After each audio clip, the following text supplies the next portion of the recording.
there, my name's Gill Tiney. I'm from Collaboration Global, and this is our podcast, Being Human, Hidden Depths.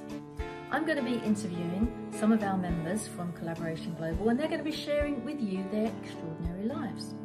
Although they would probably believe they're just normal, everyday, average humans, but they are extraordinary. A bit like you and me.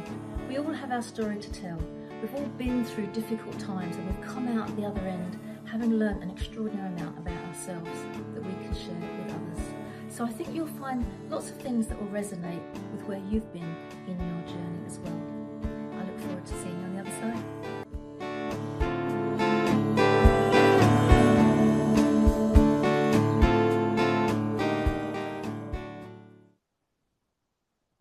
Hello and welcome to Being Human, Hidden Depths by Collaboration Global, and my name is Gill Tiney, and I'm delighted to be with old friend, somebody I've met many years ago now. We shall reminisce a little on this podcast. Michelle Bauge, lovely to have you back, my darling. Thank you. I know I was thinking that today when I was coming. Yes, like, when was the last thing? It must be about 4 or 5 years ago, if not longer. Well, do you know what? I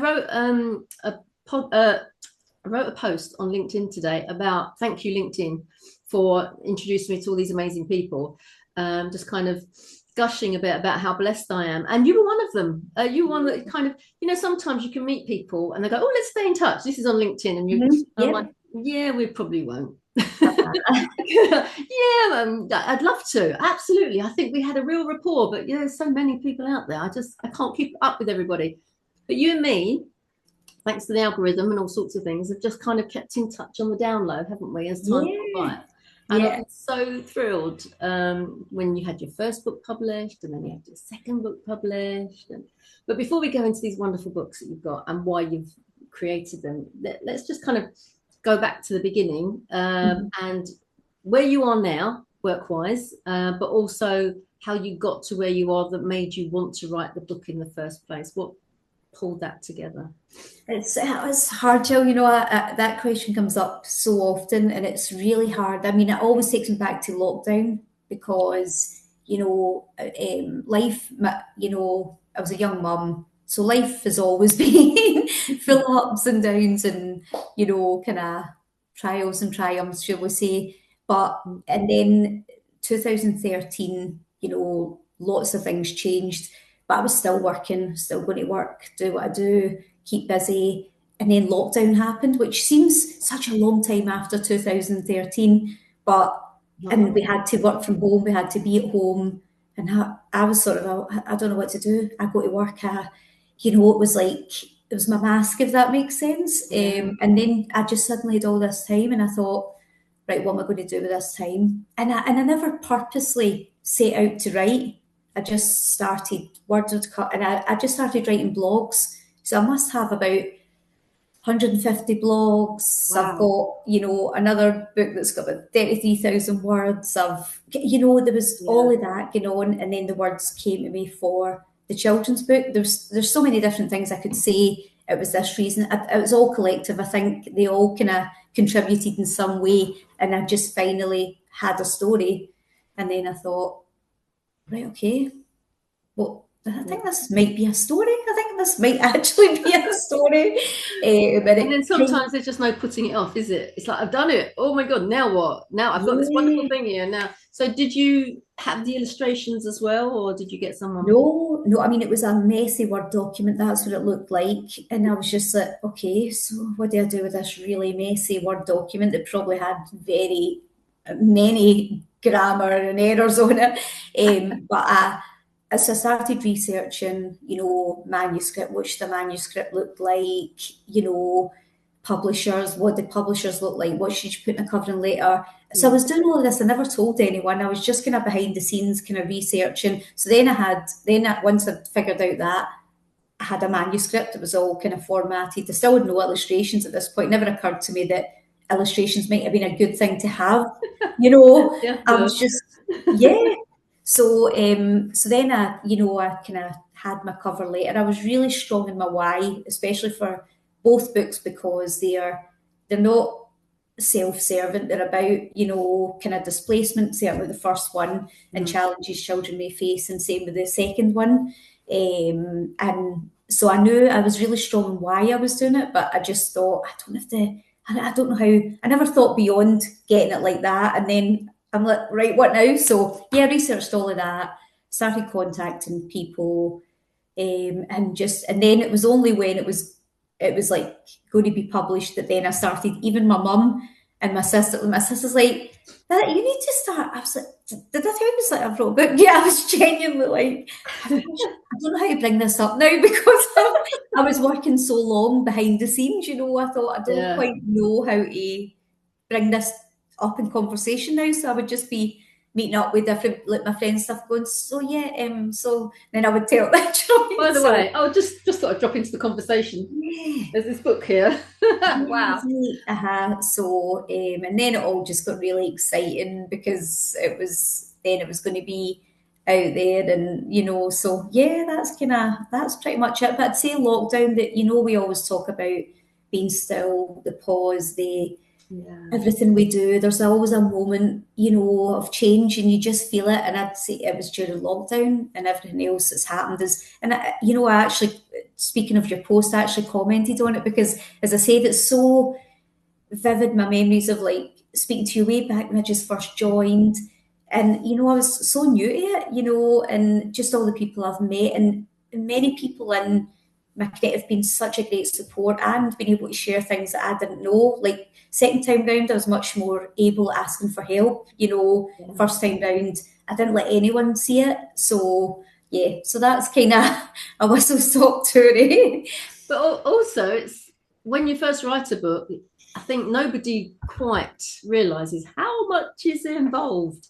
Whether you are self-publishing or you're finding yourself a publisher, the actual writing of it, I think, is the easy bit, and that's the cathartic bit. And it's like getting it out of you. You know it's in there, and you've just got to get it out. And then once it's there, and you're like, yes, I'm happy. That's lovely. Now what have I got to do? And then actually, that's probably just 10%, and there's 90% of actually getting it out into the world, which is why a lot of people call it like it's birthing a baby, another baby, because there is so much pain.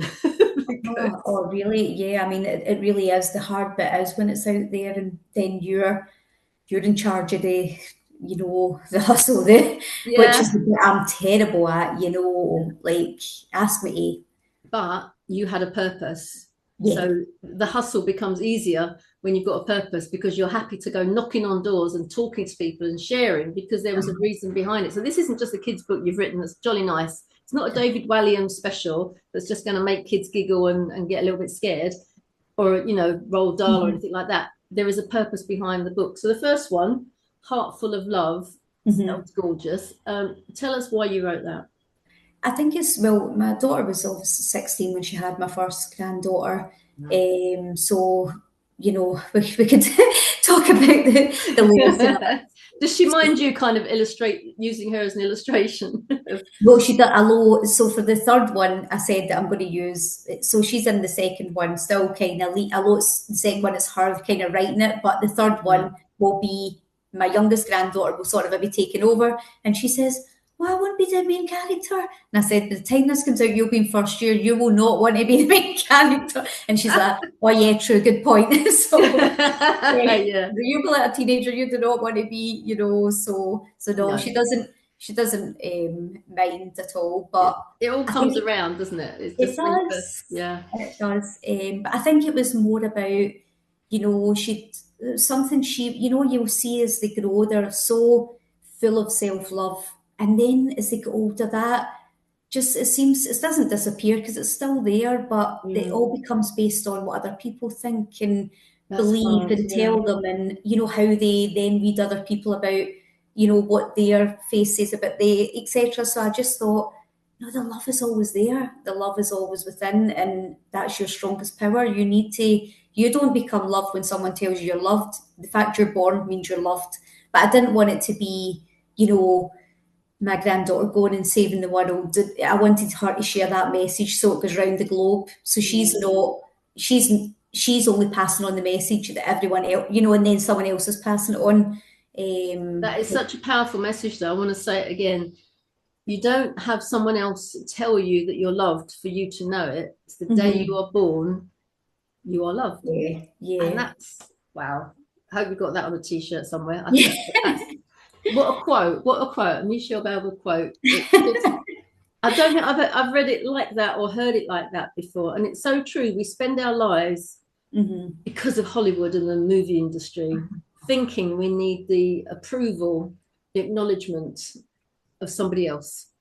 No, I know, Jill, and there's so many children, you know, that are fortunate enough to be born into loving, you know, homes. But what about the children that aren't? Then they don't get to be, you know, I'm like, no, this love needs to come from within, because it means no matter what situation people are in, they can put their hand in the heart and say, I am loved, you know, my feelings matter, I matter, you know. So yeah, that was the kind of premise of the book, was just about the love starts within. So make love your superpower. But as I say, that I had to do it in such a way that it wouldn't be isolated to Hallie honing this power. I didn't want that. No. You know, I wanted that to be shared. You know, she was just passing on the message. She wasn't, you know, the exception to the rule, you know. So well, this is what we say at Collaboration Global. Our foundation is love. It's one of our core values, because that is the one thing that the human race have that is so powerful that it connects us wherever we are. The problem is, because of all the labels that society and we put on each other, you know, oh, you're black, oh, you're fat, oh, you're thin, you're short, you're tall, you're white, you're green, you're whatever it is, you're gay, you're straight, with so many labels. And that just negates the fact that we are human beings first. Therefore, we have this superpower. We have this ability to love each other. Yeah. And why would you waste that by going, I'm not worthy? Nobody's going to love me. Nobody wants me. It doesn't matter whether they want you or not. If you want you, that's all you need. And then you attract people that are enticed by you because of this power that you have within you. Yeah. It's easier said than done for some people. When you're on a low, you're on a low. But we've just come through the first week of October. The World Mental Health Forum had a summit, an online summit, because of International Mental Health Week. Week.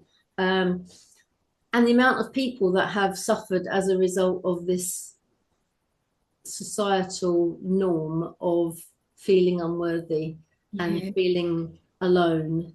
And it breaks your heart when you're hearing all the stories and what people are going on about. But it wasn't about, the whole summit wasn't about poor me, this is what I've been through, life is terrible. It was about, and this is how I came out, and this is when things changed, and this is how I saw myself, and this is the progress that I've made. So on the one hand, it was heart-wrenching. On the other hand, it was so inspiring and humbling to listen to that kind of thing. I'll have to put you in touch with Harold at some point. Harold Walter Asman is the founder. He's part of Collaboration Global as well. And the other thing that reminds me is Gina Gardner, one of our members. I remember meeting Gina, I think, in one of your meetings, and she's got a children's book as well, hasn't she? No, she hasn't. No, that's a different one. But what she is, she's got loads of books. She's written dozens, loads. I don't know where she finds the time. But she's written a lot of books. But she is now partnered up with Fatima Whitbread on Fatima's campaign, UK campaign, and it's all about children in care. And imagine if your message got to every single child in care to know that they were born with that love. And that they can share it with other people, and that they are worthy, they are perfect exactly as they are, however they are. It just would make such a difference, wouldn't it? There's so many people out there that recognize there's this massive need, and you've kind of gone, there's a little seed there, I'm just going to plant that little seed and leave it there. But you're doing it for the next generation, you're doing it for those children. And you said earlier on, it's 3 to 12-year-olds, this book. But I think when you've got a book that spans that age range, actually the adults are going to get a feel for it as well. So if they're reading it to their youngsters, if they're sharing it and leaving it on the shelf and pulling it out every so often, then they're going to get benefit from it as well. And they're going to read it and go, I wish I had this when I was little. I think that is it, actually, what some people have said that read A Heart Full of Love. You know, and I did when I finished uni, I worked in children's units as well. So I remember, you know, all those experiences don't just disappear. You know, they sit somewhere, don't they? And then when they're ready, you know, but I signed up for actually Fatima's campaign to do the monthly something after, I think it was you'd said, and when you said Gina, I'm thinking of Jane, your other, Oh, the right. other, Yes. yeah, I was thinking of Jane, but yeah, because I follow Fatima on LinkedIn, so her daily videos and stuff. But when you said, I thought, well, at least I know then what you're supporting when someone recommends it, you know. Yeah.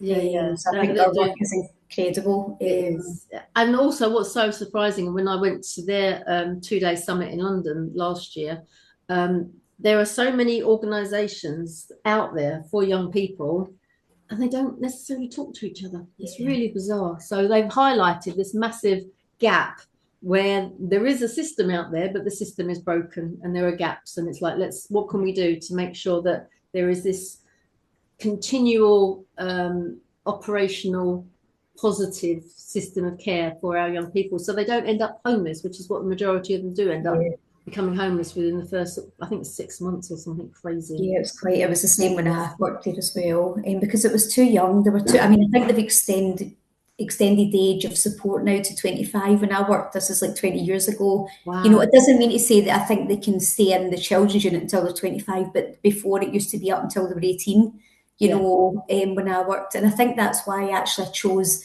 the children's, but, you know, as young as I did, because I thought there's a lot when people go to high school, but by that time, a lot of people have already found that something that numbs the pain, something that makes them feel that they belong, but it doesn't, you know, something usually damaging. So I thought, well, the earlier they can embrace this message of self-love and self-worth, and for the second one, self-empathy, then you can only hope that, you know, like you say, you've planted a seed somewhere, you know. Do you have in your books places where they can go and get some help if they've read it, or they just need some support? Or I don't actually, Jill, and that would have been such, because especially the second one, it's there's parental imprisonment, there's mental health. It doesn't say mental health kind of / addiction. It could be sadness. It's a little girl whose mum, you know, is struggling, and as I said, it could be sadness, it could be addiction, it could be mental health. But I don't have anything, which would have been a really good idea, you know, to have.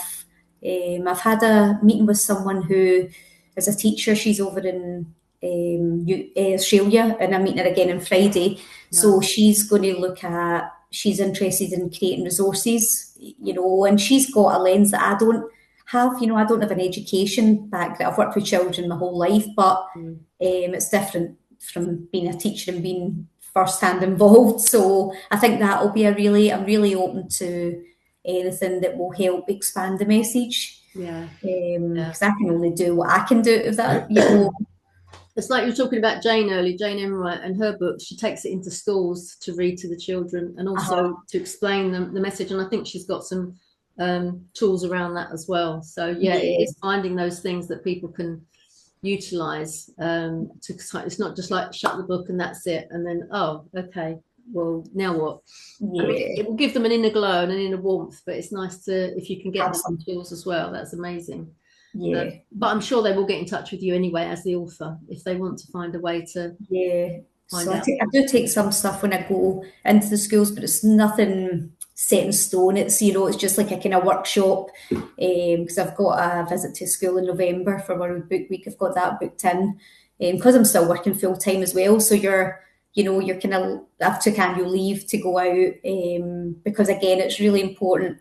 And it's funny because I was just saying that to Martin earlier. When I went out with the first one, I was so nervous. Whereas this time I'm feeling a lot better about it, you know. It's because it's not, and I kept thinking, why am I so nervous? I've like worked with kids my whole life, but I've never sat there and said, oh, here's my book, here's my story. It is different. You know, it's a different kind of, but this time I do feel more relaxed about it, I think, because it's second time round, and I can feel much more myself, you know. So it is a big thing though, you know. You are presenting something that's come from your heart, and you don't want people to stamp on your heart, do you, and go, well, that's no good, that's rubbish. And you know what, sometimes from a kid that's worse than from an adult. From an adult it's like, well, what do you know? But from a child it's like, oh no, please like my book. I know. Well, they were so funny because when it was the first time round and so they were asking, I was saying, any questions? They were asking brilliant questions. I mean, these were like P2, 3, And then there was one wee boy and he took ages to put his hand up, and I said, yeah, we've still got time, you get. And he said, I like your dress. Love it. And I was like, oh. But they were so, they were so lovely. So they did make it easier. But it's like, they don't know. They just see you as an adult, that you've got this book, you must be okay sitting here doing that. They don't see the kind of what goes on behind that. So that's one of the reasons I gave up teaching over 20 years ago now, was that there are some children that you just want to take home. It's like, oh, bless you, come home with me, I'll make it all better, it'll be fine. And they don't let you do that. No. So it becomes, as an empath and somebody that was kind of emotionally attached to everything that went on in every child's life, I was exhausted. And I just couldn't keep going. So I did it for 8 years. I was in the school system one way and another for 8 years, and ended up teaching grown-ups instead. But hopefully the message all still filters down, because it's still ultimately, even though business coach, people want to talk about business, and you do talk about business, but then you find out the problems in the business are usually in the person that's, that they're the ones that have got issues around what they're doing and how they're doing it. So it's a personal development journey. And then when you plow them with love, they can then blossom, and then they can see what they need to do, and all of a sudden the business blossoms as well. So love is this superpower that we all have, and we just take it for granted. I know. So what was life like when you were 5 or 6? Life was, I grew up in Drumchapel, which everyone is like, SIMD1, it's like poverty. But I had actually, I was mad about sport. I had a great upbringing there. It was just, I guess, when you get older and things. But I had a really nice time. Lots of different from now. We were all out all the time, and your friends were like your life, even at that age. You didn't have it on the phone, did you? You couldn't ring them up in 2 seconds, and you had to sort of say, I'll see you tomorrow at school. Yeah. And I think like you said, even from that age, my heart was just, things are what they are. I had that even from that age. I didn't have a expectation of how I needed people to be. I was just like, people are who they are. My mum and dad were young parents, and I was like, that's just how it is, Yeah, that's brilliant, because I remember my mum saying things like, well, what will the neighbours say? And I'm like, well, does it matter what the neighbours say? So why have we got to worry about what they would say? I don't really. Yeah, it's funny how the morals and the ethics of parents that come down from the generations, and you hit a certain point and it's like, I don't understand that makes no sense whatsoever. And you move away from what your parents thought, which is that's when you start growing up, isn't it? And supposedly rebelling. I was never a rebel as a teenager. Neither. I let my sister do that. She was 5 years older than me, so she made the path much easier for me as I grew up, because she'd done all the naughty things first.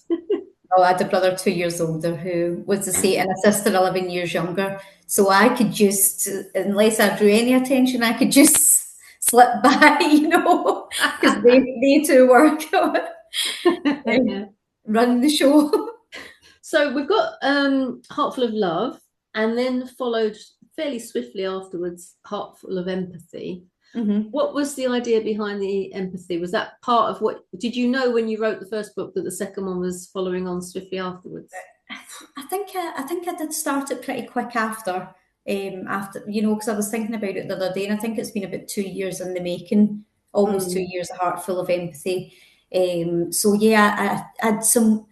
You have so many ideas. Once it's out, you're like, right, take a minute to breathe. But I was just so I had the kind of basics there, and I knew, because I covered so many different stories in A Heartful of Love, but then there's so many other situations I wanted to cover. And now I've done A Heartful of Empathy, and there's so many other situations, for every child, there's a different challenge, and trying to see every book feels like I've missed out someone else's challenge, if that makes sense. Oh, yeah. Well, it's never ending, isn't it? There's always something that somebody's going through. And I think most of us can find a story in our youth that's like been traumatic in some way, shape or other. But if you knew that there was a book on the shelf that had a story about what you've just been through, that must be an incredible, empowering space to be part of. What do the teachers think of the book, of books? Yeah, I mean, teachers that I know that I've spoke to really, they do really like it. So, and they think it's a, you know, and especially like you've said, Jill, previously, in a world where there's so much comparison and, you know, it's likes and loves and TikTok and, you know, so it's, and again, a lot on, you know, pressure on education, and there is obviously, where there is a need for, you know, what we need people to be able to do to get into a workplace and survive in the real world, but the soft emotions are crucial as in a world, especially where people are becoming more disconnected, even if they're connected to themselves. Well, that's a start, you know. So yeah, it's been really positive and lovely, as I said, because I'm not, you know, I'm not in education. So it's really, so when a teacher comes to me and says they love it, it's a huge compliment. You know, as I said, Angela, that I'm connected with, was a teacher like you, but now she's not, over in Australia. You know, I said that to her today, like when she explains the book to me, you know, I'm like, wow, you know, it really does mean so much to hear people, you know, she's got a copy, and to hear what she thinks makes such a difference. Yeah, oh, that's beautiful. So what's the journey of Heartful of Empathy? Where did that spring from? I think just when I'd finished A Heart Full of Love, and I thought, right, I've covered some, you know, some kind of challenging issues, but I thought, right, there's issues that I don't see so widely discussed, or, you know, so there's a boy with a parent in prison, like I said, there's a girl whose mum, as I said, it could be sadness, it could be mental health, it could be a million different things. It doesn't really say, but I also wanted to write it in such a way that, and there's a girl in a wheelchair as well, a girl with a visual difference, and there's a boy who wants to dance. But I wanted to write it that as a parent who was experiencing any of these, you know, as a parent, I didn't want them to feel shame or judge, because I thought, I don't want that. Like, I want to just shame and stigma. And so I tried to write it in such a way that I seen the child and the parent. So a lot of lessons from A Heart Full of Love. I thought, right, take these on, and I got my own illustrator this time, so he was able to bring it much more to life, because he, you know, you're working independently with him, and we're back and forth. So that was a really nice experience as well. And just when I thought I had nailed it, after this is like probably 500 edits, you know, I don't know how many times I was back and forth. Horrible, that part now. Yeah, and I said to Hallie, do you want to read it now? So she got her pen, and she's lying on the floor, and she's like, opens it up, she goes, is this blurb the same as your first one? And I was like, no, feels very similar. Out of the mouth of babes. I know, I was like, no, it's definitely different. Then she's going over, scoring out lines, starring next, and she closed it over, and she calls me Michelle, and she said, Michelle, the parents are going to be mesmerised reading this. But see, the children, they're going to be bored. You need to get to the story. You say too much. Like, I was like, I thought after 2 years, I thought I had it. But you know what? She helped me create the best version. The version that's out there is the best version out of every single edit, you know, because I was able to tell it through. When I heard her read it back to me in the bits, I've almost then, I didn't fully rewrite it, but it's like her telling the story through the eyes, making it exciting and bringing in her humour, you know, because I do, you know, I always have quite a laugh in life, but see, when I'm writing something that can sound quite serious, I sound very serious, you know. So she helped me write it that it was still covering challenging serious topics, but brought a wee bit of humour as well. So well, she's a chip off the old block by the sounds of it. You can do that, because I think when you're in the book, you get too close to it. Even if you've got an editor, then both of you get too close to it. So to have somebody who it's meant for to give you that wonderful feedback, but she's obviously got a great insight. And like you say, when you can add that humour to it, and you're going to make it attractive to the right audience, well, it's going to be amazing. So have you? Is she on the payroll now for the next one? Well, she thinks I don't think she realises how hard it is to make money. And this one I self-published, so I did all the work myself. I got an editor, I got someone to format it, I got the illustrator, you know, and I'm like, and she's like, right, when are we flying first class to New York? Oh, bless her. And she'll be, Michelle, you're famous. And I'm like, nearly. You know, in your Once eyes. this podcast goes out, then the world will know all about it. It's fine. Yeah. So yes. Have you got one in the pipeline? Next one in the pipeline? Yes, I've got one. I started writing it straight away, and then I was like, right, same thing as last time. Whoa, take a breath, you know. But the ideas are there, and I think, you know yourself, Jules. I know you write loads, and you've got your own books as well. Almost when the words come, you have to get them down. They don't need to make any sense, but they need to. They can't just disappear. They need to. So I've got it kind of there, and I'm like, when the time's right, I'll know. Do you wake up thinking about this? Is what I do sometimes. I wake up in the morning, it's like, give me a pen, quick. I've got to write it down before I forget that genius thing that has just come out of my brain. And then sometimes a couple of days later, I look at it and go, sure. But it's like you say, it flows out of you. And then, you know, for anybody that hasn't written the book, I don't want to put anybody off, because there are people out there that will sit by your side and walk you through every step of the way. And there are a time, I mean, my very first book, I did it more or less by myself, with a little bit of support, you've got to do this and don't forget you've got to do that. But I had a brilliant printer, a brilliant illustrator. And then as time goes on, you go, no, I just need somebody to do all that stuff for me. And then you pay them, you throw money at them and get it done, because it can be painful unless you're good with detail, which is not my bag. I can do the big picture, I can write the book, but it's then going back over it the second and the third and the fourth and the 10th and the 11th time, and shoot me now.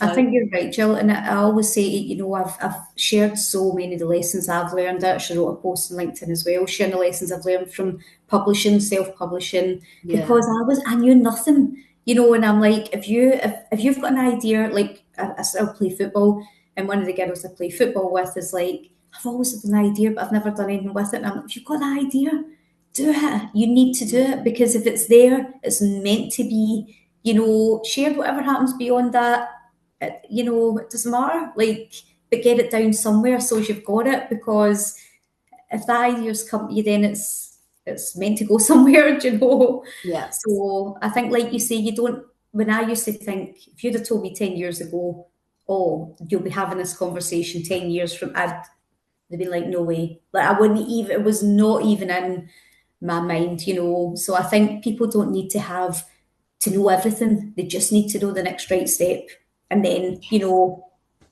and then you find your way. Like, you find your way. You find people that know what you don't. You know, there's so many different ways around it, you know.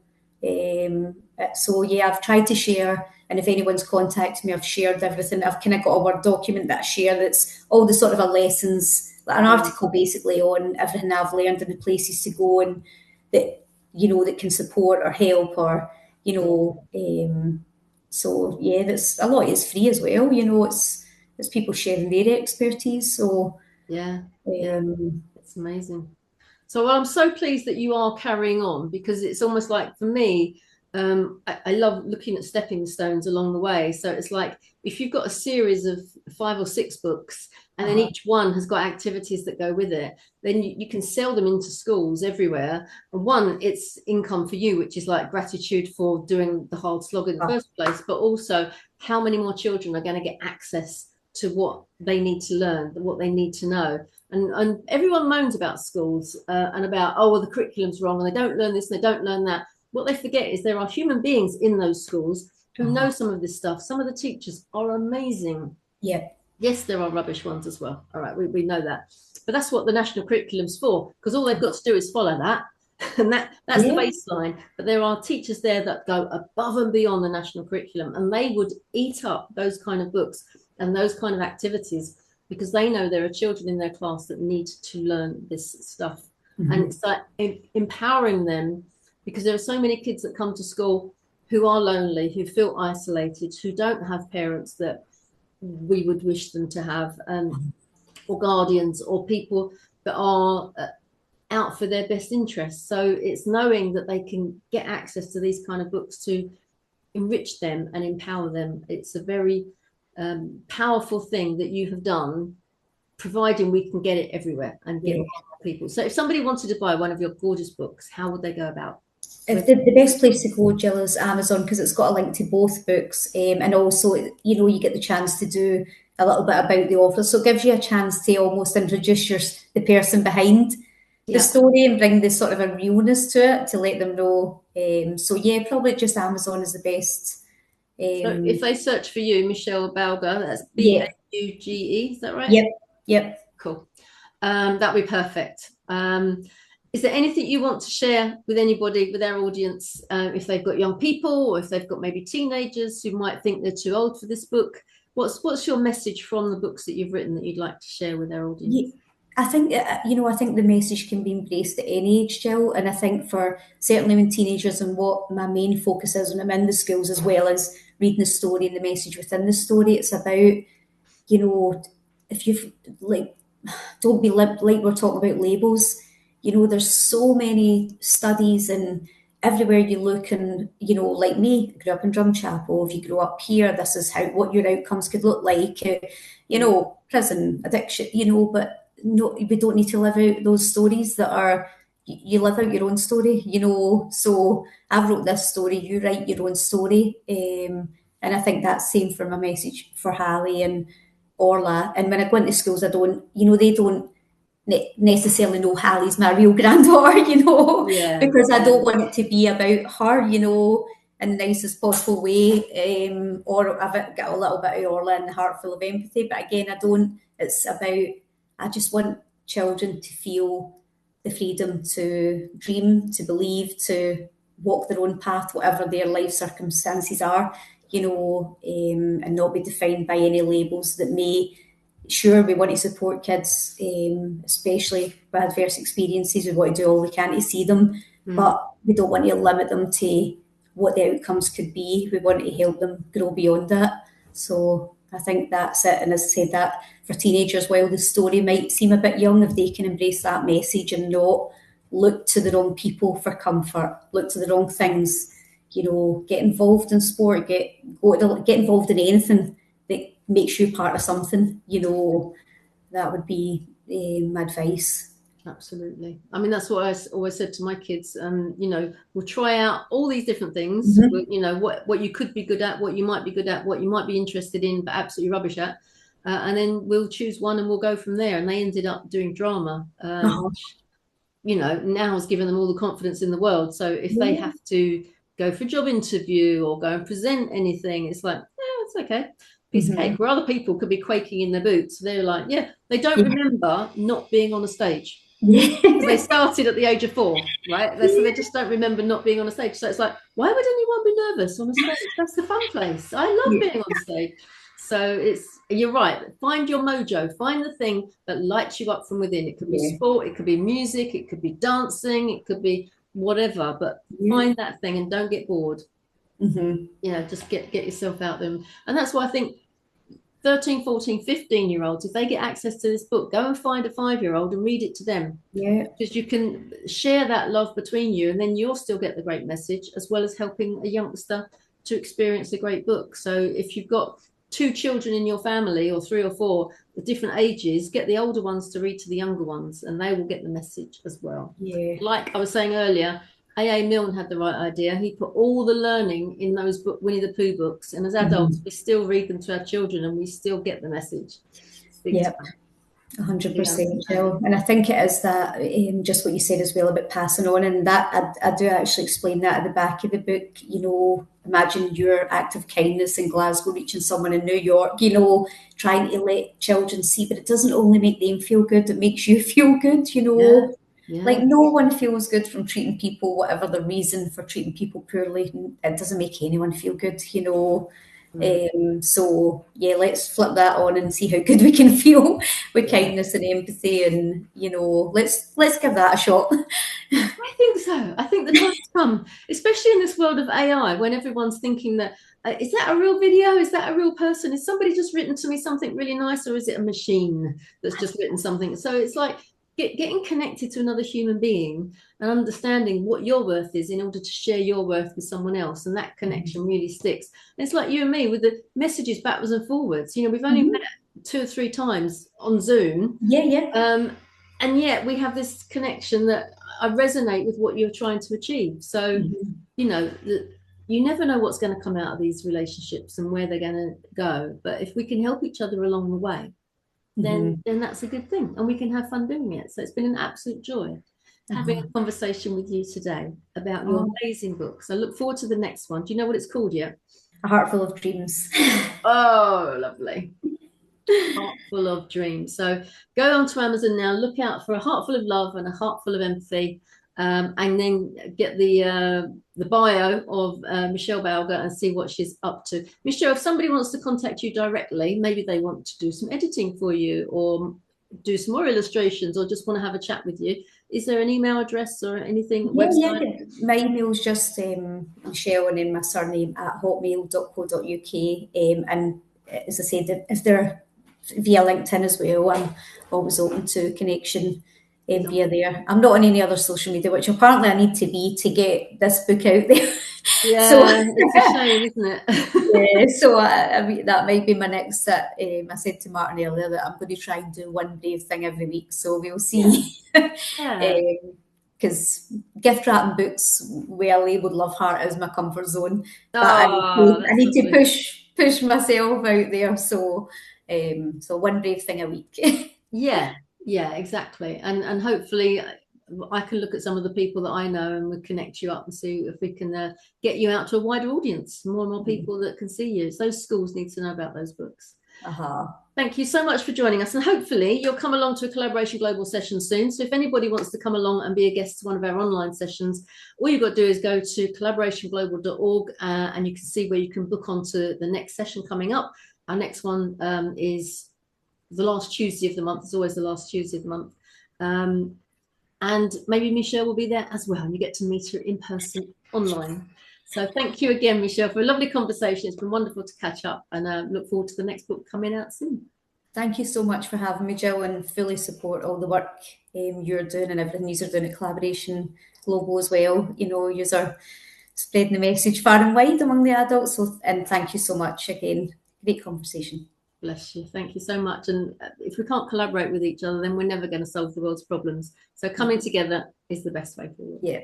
So, thank you. Bye.